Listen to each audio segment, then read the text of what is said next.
Hello everyone, X1X underscore X1X aka Dara White here. I'm just going to jump into another 25-50 cent PLO Rush Poker on full tilt. Played this a couple of hours ago. I don't like talking over it while I'm playing it, so I'll see if I can remember some of the hands. Hopefully it's a bit clearer than the last video that I made. I was playing two tables, but we've dropped it down to one, so hopefully the whole cards are a bit better and you can see what's going on. Let's start off here, not a great hand. We've got a weak top pair, and we've still got a weak top pair. It's a pretty scary board.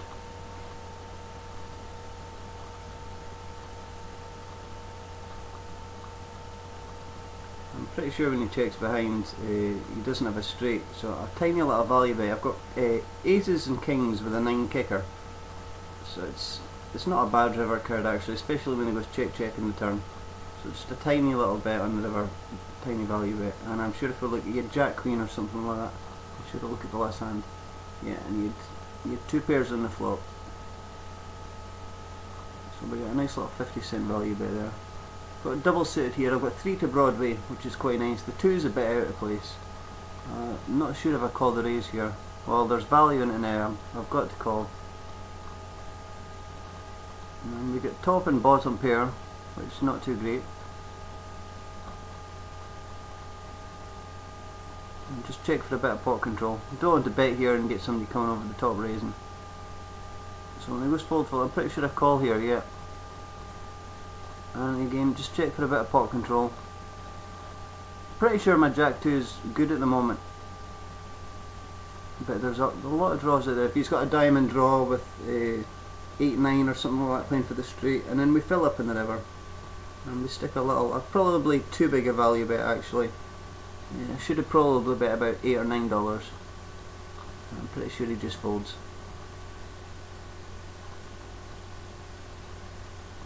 So I'm pretty sure we had the best hand the whole way there. Another pretty junk hand. Really want the 4 cards working together in some sort of way. But the 3-4-7 playing for a straight here, I'm pretty sure I call it 25 cents. But the 3-4-7 working for a straight, the king's a bit out of place, but you've got the flush draw. We've got a bottom pair with the second nut flush draw here.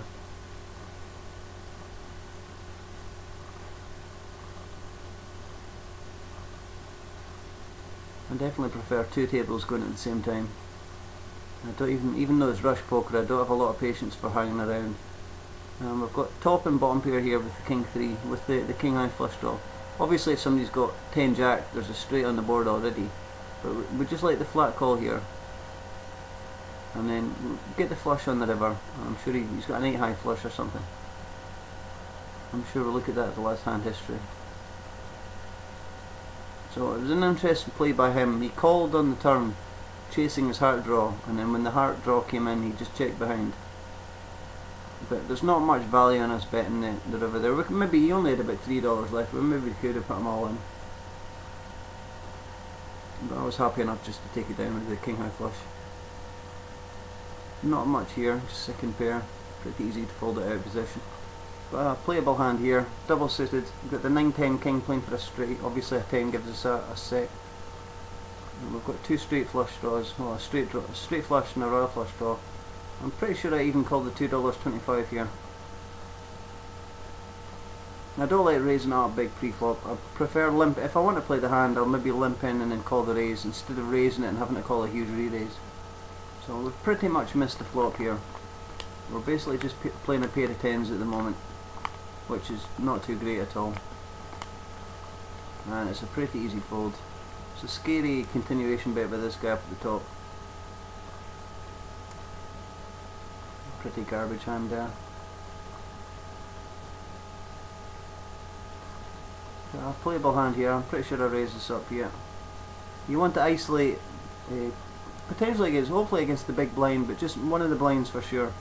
You don't really want to play in a multi-way pot. Another semi-nice hand here. I'm pretty sure I've got to fold this pre-flop though when you see the action that goes on. I call this bet, and then I'm sure it gets re-raised up pretty big by one of my purple tag players. Oh no, it's maybe the same similar hand later on. There's another similar hand later on in the session maybe. Well, I'm pretty sure I just fold this on the flop here. Even though there's a chance that my kings are good, I'm out of position, and if I don't hit a king or a 9 on the turn, I'm pretty sure the guy's going to stick another big bet in, even if he's got ace queen. So we don't want to play a huge pot out of position with a weak hand there. And there's definitely a lot better spots to get in. Nice to see a cheap flop from this one. Not a great hand here. We're not going to pay that though. You really, if you've got your suited cards, you want your aces to be suited. The king suited and the queen suited really aren't as strong. You know, a semi-playable hand here. I'd prefer if one of the sixes was a 3 or a 7. I don't know what to do with this one actually. I'd be surprised if I folded. Well, a big nit would maybe be worth seeing a flop there. If it comes low cards, chances are you're in decent shape against most hands. We've got 3 to Broadway here, double suited, which is quite a nice hand. The 5's a bit out of place, but we're happy to take that down pre-flop.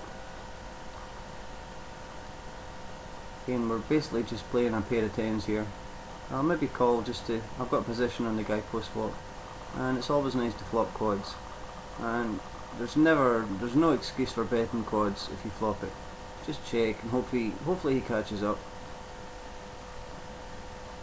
And it's quite a nice river for us to get paid on actually. If he's got the nut flush, or he's got queens full, or 9s full, or 6s full.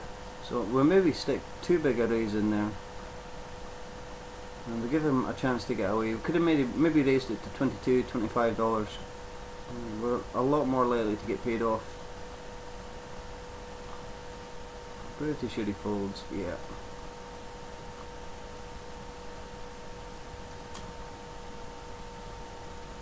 Pretty garbage there.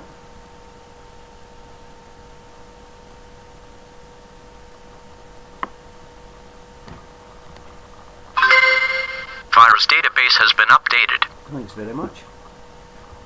Always nice when your computer chats away to you. Okay, you can go away now, Avast. Thanks very much. Got a double suited here. It's nice to have the ace suited. We've got the 4-7 playing for a straight, the 7-jack playing for a straight, and the ace-jack playing for a straight. So it plays quite well post-flop. It's a pretty ugly flop for us though. We've got second pair with the ace kicker. A pretty horrible turn card for us as well. We hit the not straight on the river, but obviously with the pair on the board and the clubs, it's a tiny little bit. Obviously if he comes over the top we can fold our hand, but there's value. He'll maybe call us if he's slow played a king, or if he's got 9-jack for a smaller straight, he'll maybe call us.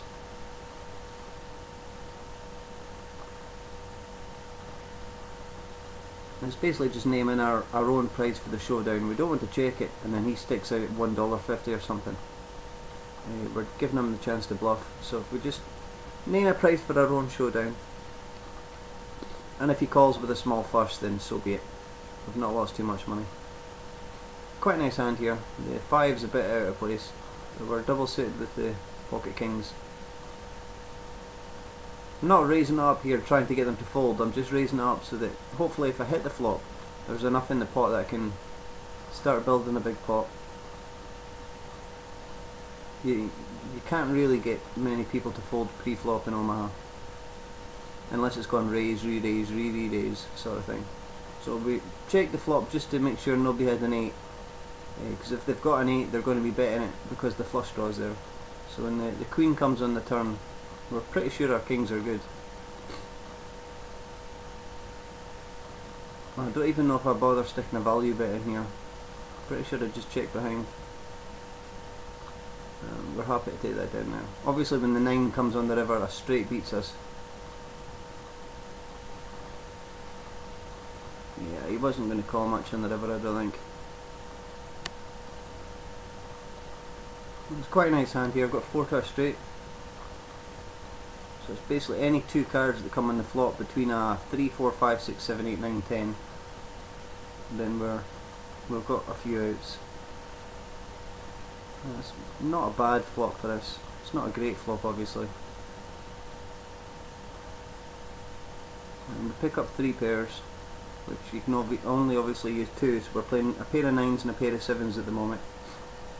There's obviously a straight on the board now, and it's a pretty ugly river, so I don't want to bet and get raised. Hopefully it just goes check check and I've got the best hand, and I'm pretty sure I fold this here. There's so many straights on the board, better 2 pairs. Fairly nice hand here. It's nice to have the ace 4 suited. The king 4 is not great. Obviously if it comes 3 clubs and somebody's sitting out there with the ace of clubs, you stand to lose a fair bit of money.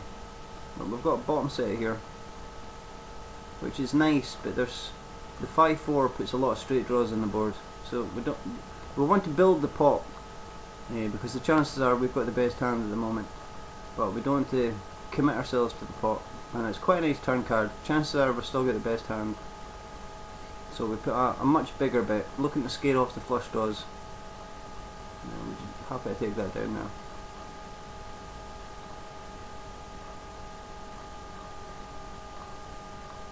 I never like, even if you flop top set, I never like betting the full pot amount on the flop. You definitely want to build the pot up, but you really want to be getting your money in on the turn, once a safe card comes on the turn. Unless you've got a huge draw in the flop, obviously. So we're limping, disguising the strength of our hand here. It's quite a nice hand, but it's a pretty ugly flop. So because we've missed the flop, we're not really going to go anywhere with this. The ace king jack 9 is quite a strong hand, especially heads up, but out of position we didn't want to build a huge pot. Yeah, another nicer pair of queens here with it's nice to have the ace queen of clubs. The 7's a bit out of place. Well, it's big time out of place. But we're definitely calling the $1.25 here. And it's nice to have my little purple tag guys. We flop top pair with the queen kicker here, which we're not overly excited about. And he comes out for a huge big pot size bet. And even though we've got top pair there, it's pretty easy fold. There's definitely better spots to get yourself in. Excuse me if you hear me sniffling away. That's my flatmate gave me a bit of a cold. And we've got a gut shot to the wheel with a 6 high straight draw as well. Gut shot to the 6 high straight, but just folded there at position. Double suited queens here. Definitely want to play it. Not want to build a huge pot. Probably could have raised it up there. But I think that my thinking was it's into the purple tag's big blind, if you see. So I don't like building huge pots with these guys pre-flop. These are a lot of the players that they'll 3-bet, 4-bet you pre-flop with 4 to straight cards and random double suited cards. So I definitely like just controlling the size of the pot pre-flop and then playing it post-flop. Now, I think I remember this hand. I think this guy leads out and old Greg calls, and I'm sure I raise here, not thinking that I've got the best hand, but there's no made straights or no made flushes on the board, so I'm hopefully trying to represent a strong 2 pair or a set here, and basically just looking to get them to fold here and see what happens on the river if one of them do call. But I'm pretty sure they both call, and it's quite a nice river for me again because no straights got there, no flushes got there. So because I showed so much strength on the turn, if I want to win the pot, I'm pretty sure my jack or my queens aren't good here. Well, I've actually picked up jacks and 5s, but I'm not value betting here. I'm trying to basically get them to fold the hand. There's a good chance one of the guys had jack 8, or more than likely they had straight and flush draws, but because the river was nice and safe for us, as I say, it's not so much a value bet on the river, it's more of a bluff semi-value bet. There's a chance that some idiot will call with just a weak top pair, but more often than not if you get called there you're losing. Because a lot of these guys, they're just looking to flop either a big draw or flop 2 pairs and just get their money and looking for a double up. So more often than not, if they miss, they just quick fold on to the next hand. I'm not looking to play tricky poker. So we've got 3 to a straight either way. We've got the 7, 9, 10 playing together, and we've got